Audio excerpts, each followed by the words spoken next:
Dear students, good morning all of you. आप सभी का एक बार फिर से सर्वोदय पब्लिक स्कूल की ऑनलाइन क्लासेस में स्वागत है। प्यारे बच्चों, अपन पढ़ रहे थे राज्यपाल के बारे में, जिसमें अपन ने राज्यपाल की नियुक्ति के संबंध में, योग्यता आदि के संबंध में पिछली कक्षा में पढ़ चुके हैं। आज पढ़ेंगे अपन राज्यपाल के कार्य एवं शक्तियों के बारे में। जैसा कि अपन सब जानते हैं, अपने देश का प्रथम नागरिक राष्ट्रपति होता है तथा देश का संवैधानिक प्रमुख राज्यपाल होता है। उसी प्रकार से राज्य के अंदर राज्य का प्रथम नागरिक राज्यपाल और राज्य का संवैधानिक प्रमुख राज्यपाल होता है। तो ये संवैधानिक राज्य का एक संवैधानिक प्रमुख होने के नाते राज्यपाल को संविधान के आर्टिकल 163 के तहत, अनुच्छेद 163 के तहत पर्याप्त मात्रा में राज्यपाल को शक्तियां दी गई हैं। उनके बारे में अपन आज पढ़ेंगे। तो सबसे पहले राज्यपाल की शक्ति पढ़ते हैं अपन, कार्यपालिका संबंधी शक्ति या कार्यकारी शक्ति। कार्यपालिका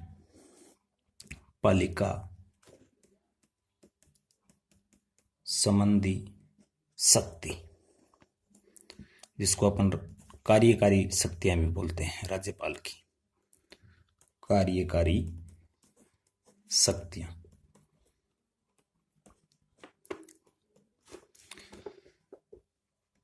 कार्यकारी शक्तियों के तहत राज्यपाल संविधान के अनुच्छेद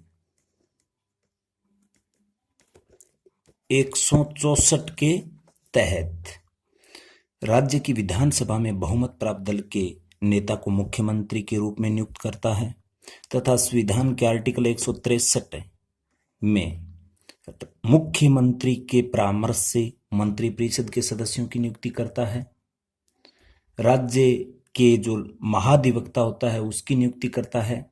लोक सेवा जो राज्य लोक सेवा आयोग का अध्यक्ष होता है उसके अध्यक्ष व सदस्यों की नियुक्ति करता है। राज्य में महाधिवक्ता की नियुक्ति करता है, जिसका उल्लेख संविधान के आर्टिकल 165 में दिया हुआ है। यानी राज्य में महाधिवक्ता की नियुक्ति, महाधिवक्ता की नियुक्ति, जिसका उल्लेख संविधान के अनुच्छेद 165 में।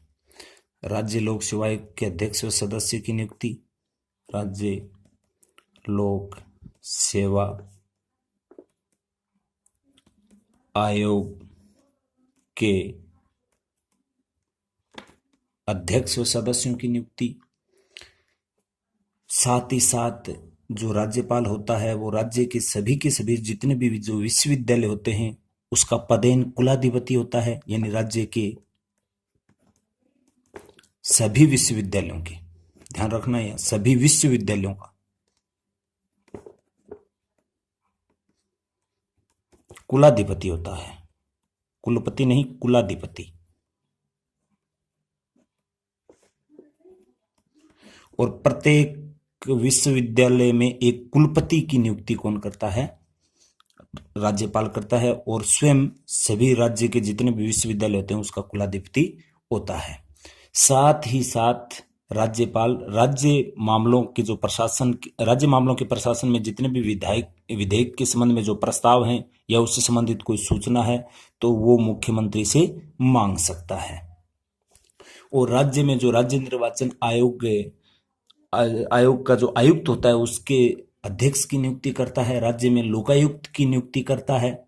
साथ ही साथ इसी शक्तियों के अंतर्गत एक बात और आती है, अगर राज्य की विधानसभा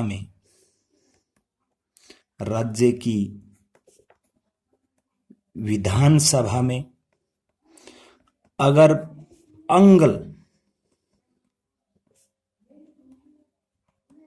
भारतीय समुदाय का पर्याप्त प्रतिनिधित्व नहीं है तो उस प्रकार के समुदाय से एक व्यक्ति को विधानसभा सदस्य के रूप में मनोनीत करता है। और विधान परिषद के अंदर, राज्य की विधान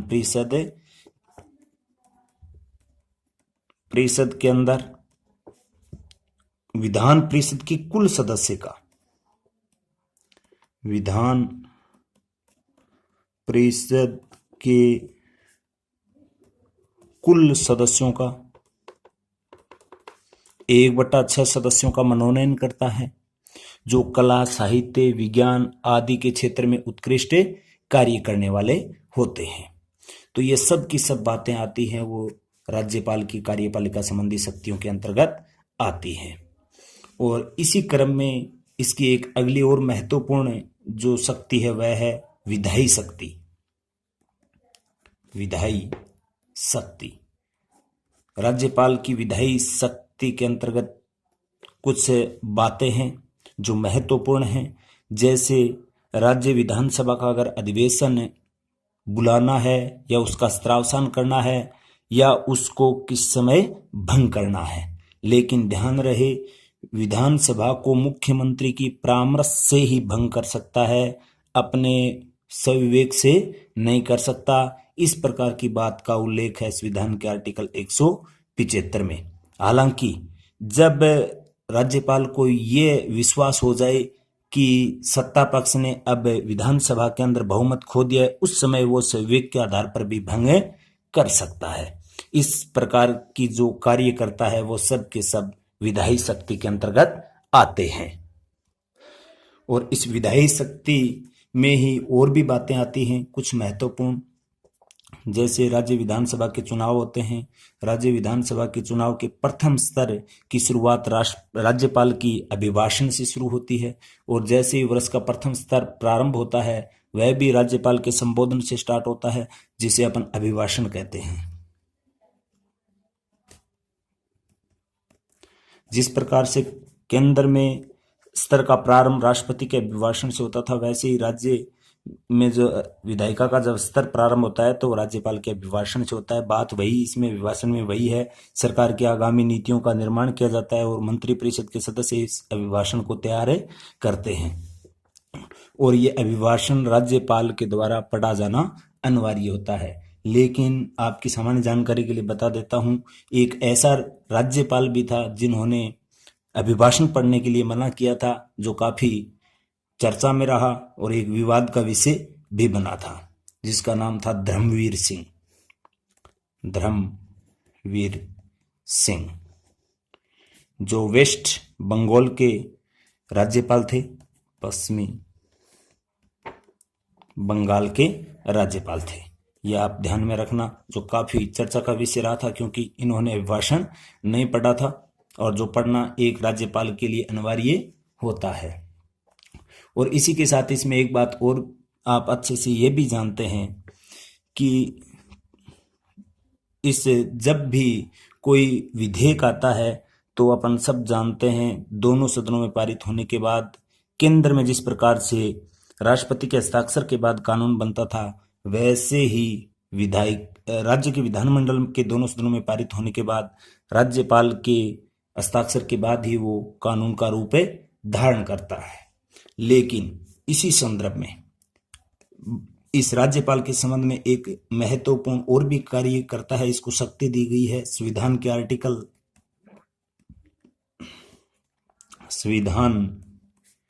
के अनुच्छेद 200 में, कि किसी भी विधेयक को अगर वो राष्ट्रीय महत्व का है और का है, महत्वपूर्ण है, तो उसको राष्ट्रपति के विचार के लिए राज्यपाल प्रेषित कर सकता है, अर्थात उसको भेज सकता है। इस प्रकार से विधानमंडल में पारित विधेयक को, अपने राजस्थान में भी इस प्रकार की एक घटना हुई थी 2006 के अंदर, जो धर्म परिवर्तन से संबंधित था। उस समय के राजस्थान के तत्कालिक राज्यपाल प्रतिभा पाटिल ने उस विधेयक को राष्ट्रपति के पास भेज दिया था। इसी क्रम में विधायी शक्ति में एक दूसरी शक्ति और आती है, राज्यपाल का अध्यादेश जारी करना। जैसा कि अपन ने पढ़ा था, राष्ट्रपति के पास अध्यादेश जारी करने की शक्ति 123 में थी, तो राष्ट्रपति के पास 123 में थी, वैसे ही राज्यपाल के पास भी अध्यादेश जारी करने की शक्ति है संविधान के आर्टिकल 213 के अंतर्गत, अनुच्छेद 213। यानी कि जब राज्य की विधायिका का स्तर नहीं चल रहा है और अगर आकस्मिक किसी नियम कानून की आवश्यकता है तो एक अस्थायी नियम कानून बनाता है। स्वयं वही स्थिति है जो आपको मैंने राष्ट्रपति के दौरान बताया था जब राष्ट्रपति पढ़ा रहा था कि उसकी अधिकतम अवधि 6 माह होती है, न्यूनतम 6 सप्ताह होती है, क्योंकि जैसे स्तर प्रारंभ होता है तो उसके 6 सप्ताह के अंदर अंदर उसको पारित करना अनिवार्य होता है। ये भी इसकी विधायी शक्तियों के अंतर्गत आता है। तो अपन ने 2 शक्तियां पढ़ी हैं, कार्यपालिका संबंधी शक्ति और विधायी शक्ति। इसी क्रम में अब आगे की शक्ति पढ़ते हैं अपन, वित्तीय शक्ति। वित्तीय शक्ति के अंतर्गत अपन सब जानते हैं कि राज्यपाल एक वित्त वर्ष प्रारंभ होने से पूर्व वार्षिक वित्तीय विवरण एवं बजट को विधान सभा के समक्ष या विधानमंडल के समक्ष रखवाता है, और राज्य की आकस्मिक निधि पर नियंत्रण भी राज्यपाल का रहता है। राज्य की आकस्मिक निधि पर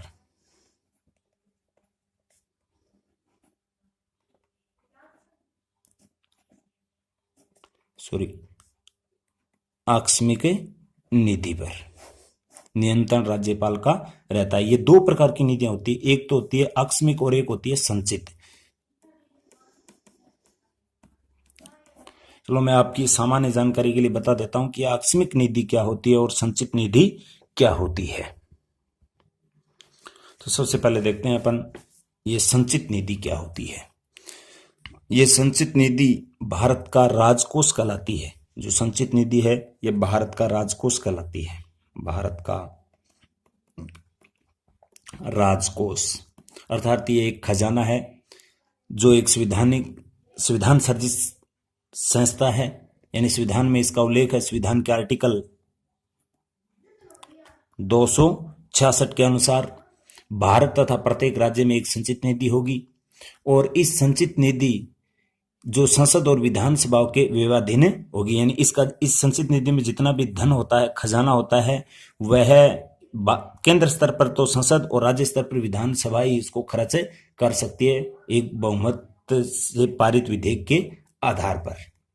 और संचित निधि में धन निकालने के लिए जिस विधेयक का प्रयोग किया जाता है उसे अपन कहते हैं विनियोग विधेयक। ये ध्यान में रखना, विनियोग विधेयक, विनियोग विधेयक। यानी संचित निधि से जिस विधेयक के माध्यम से धन निकाला जाता है उसे ही अपन क्या कहते हैं, विनियोग विधेयक। अब आप ये सोच रहे होंगे कि संचित निधि में पैसा कहाँ से आता है। तो ये जितने भी इस भारत के इस राजकोष में जो धन आता है वो उनसे कहाँ से आता है, वो आता है जितना भी इसमें टैक्स के रूप में राजस्व आता है वो पूरा का पूरा संचित निधि में जाता है। ऋण से प्राप्त जो धन है वह भी संचित निधि में जाता है। ब्याज से प्राप्त जो आय है वह भी संचित निधि में है। ऋण के पुनर्भुगतान से संबंधित जितनी भी प्राप्त आय होती है वह भी इस संचित निधि में जाती है। सरकारी कंपनियों का जितना भी मुनाफा है वह भी इस संचित निधि में जाता है। तब आप सोच सकते हैं कि इस संचित निधि कितना बड़ा खजाना हो सकता है। और इसमें भी ये 2 प्रकार से व्यय करने के तरीके हैं। एक तो होता है इस संचित निधि पर भारित, जिसमें संसद द्वारा किसी भी प्रकार से उस पर मतदान नहीं किया जा सकता, जिसमें प्रमुख पदाधिकारी हैं जैसे राष्ट्रपति, उपराष्ट्रपति है, सुप्रीम कोर्ट के न्यायाधीश हैं, संघ लोक सेवा आयोग के अध्यक्ष और सदस्य, उनको जो वेतन दिया जाता है वो इस संचित निधि पर भारित होता है, जिसमें संसद पर किसी भी प्रकार से मतदान नहीं करवाया जा सकता है। और एक होता है सामान्य व्यय, जिसमें संसद में मतदान होता है। अब देखते हैं आकस्मिक निधि। आकस्मिक निधि का उल्लेख है वो संविधान के आर्टिकल 267 में दिया हुआ है, और इस 267 के अंतर भारत में और राज्य स्तर पर भी एक आकस्मिक निधि होगी। इस आकस्मिक निधि का गठन इसलिए किया गया था कि इस नाम से स्पष्ट हो रहा है जब अचानक धन की आवश्यकता हो जाए और उस समय संसद का स्तर नहीं हो चल रहा हो तो उसमें किस प्रकार से अपन पारित करवा सकते हैं। तो उस समय वहां तो पारित नहीं होगा, तो उसमें उस समय जो धन की पूर्ति की जाती है वो की जाती है आकस्मिक निधि से। और इस आकस्मिक निधि है वो केंद्र स्तर पर तो राष्ट्रपति के नियंत्रण में रखी गई है और राज्य स्तर पर राज्यपाल के नियंत्रण में रखी गई है। इसी संबंध में जो धन विधेयक होता है राज्य विधानसभा में जो पेश किया जाता है, राज्य धन विधेयक, धन विधेयक राज्यपाल की पूर्वानुमति के बाद ही विधानसभा में रखा जाता है। ये भी इसकी एक अपने वित्तीय शक्ति के अंतर्गत अपन शामिल करते हैं। और पंचायती राज के जितने भी ये संस्थाएं हैं, जिसमें चाहे पंचायतों से संबंधित हो या नगर पालिका से संबंधित हो, उससे जो वित्तीय स्थिति की समीक्षा के लिए प्रत्येक 5 वर्ष के लिए राज्य के अंदर एक राज्य वित्त आयोग का गठन करता है राज्यपाल। राज्य वित्त आयोग का गठन राज्यपाल करता है, जो ये सब के सब इसकी वित्तीय शक्ति के अंतर्गत आते हैं। अब देखते हैं इसी क्रम में आगे इसकी राज्यपाल की न्यायिक शक्तियां, यानी जिस प्रकार से संविधान के आर्टिकल 72 में राष्ट्रपति को किसी भी अपराधी की सजा को कम या माफ करने का अधिकार था, वैसे ही राज्यपाल को भी क्षमादान की शक्ति है संविधान के आर्टिकल 161 के तहत। इसी के साथ राज्य के उच्च न्यायालय के परामर्श से ही राज्य के जो जिला न्यायाधीश हैं उनकी नियुक्ति और पदोन्नति संबंधित निर्णय लेता है राज्यपाल, वह भी इसकी न्यायिक शक्तियों के अंतर्गत आता है। और राज्य के उच्च न्यायालय के न्यायाधीशों की नियुक्ति करते समय राष्ट्रपति राज्यपाल से परामर्श लेता है और राज्यपाल उसको परामर्श देता है, जिसका उल्लेख संविधान के आर्टिकल 233 में उल्लेखित है। यह भी इसकी न्यायिक शक्तियों के अंतर्गत आता है। इसी क्रम में एक महत्वपूर्ण और भी शक्तियां आती है, सविवेकीय शक्तियां राज्यपाल की। सविवेकीय शक्तियां, सविवेकीय शक्तियों के अंतर्गत इसके अंतर्गत ये आता है कि जब कोई भी विधेयक राष्ट्रीय महत्व का हो या संविधान की व्याख्या से संबंधित हो और विधानसभा ने उसको पारित किया है, तो उसको संविधान के आर्टिकल 200 के अनुसार वह राष्ट्रपति के लिए समीक्षा के लिए भेज सकता है। या फिर किसी भी दल को राज्य विधानसभा में स्पष्ट बहुमत नहीं मिलता है, तब वह सविवेक के आधार पर जो सबसे बड़ा दल होता है उसको सरकार बनाने के लिए आमंत्रित कर सकता है। और साथ ही साथ इसी क्रम में इसकी सूचनाएं और भी सविवेक के आधार पर शामिल की गई हैं। और संविधान के आर्टिकल 167A के अनुसार मुख्यमंत्री का यह कर्तव्य है कि वो मंत्रिमंडल के राज्य प्रशासन से संबंधित तथा नए विधेयकों से संबंधित जितने भी निर्णय हैं उनको राज्यपाल से अवगत करवाए। और 67 संविधान के आर्टिकल 167C के अनुसार राज्यपाल को यह अधिकार है कि किसी भी विधेयक के संबंध में यदि किसी मंत्री ने तो निर्णय ले लिया लेकिन उसको मंत्रिपरिषद के समक्ष प्रस्तुत नहीं किया है, तो इसका एहसास राज्यपाल को हो जाता है, तो उस विधेयक को मंत्रिपरिषद के समक्ष विचारार्थ के लिए रखवा सकता है संविधान के आर्टिकल 167C में। तो ये इनकी सब की सब जो शक्तियां आती हैं वह सविवेकी शक्तियों के अंतर्गत आती हैं। अब देखते हैं अपन राज्यपाल की आपातकालीन शक्तियां।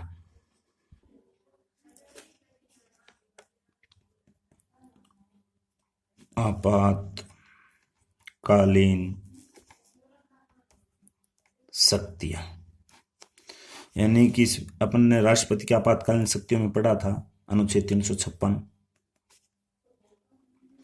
यानी जब किसी राज्य का संवैधानिक तंत्र विफल हो जाता है या राज्यपाल को ऐसी आशंका हो कि संविधान के अकॉर्डिंग राज्य की सरकार है वो शासन चलाने में असफल हो रही है, तो वो उसकी अनुशंसा किससे कर सकता है? राष्ट्रपति से कर सकता है, उस पर राष्ट्रपति शासन के लिए, जो इसकी आपातकालीन शक्तियों के अंतर्गत आती है। तो आपको ये महत्वपूर्ण आर्टिकल ध्यान में रखने हैं। 167C भी ध्यान में रखना है और 233 भी आपको ध्यान में रखना है, 163 भी आपको ध्यान में रखना है, 164 भी आपको ध्यान में रखना है, जो महत्वपूर्ण आर्टिकल है।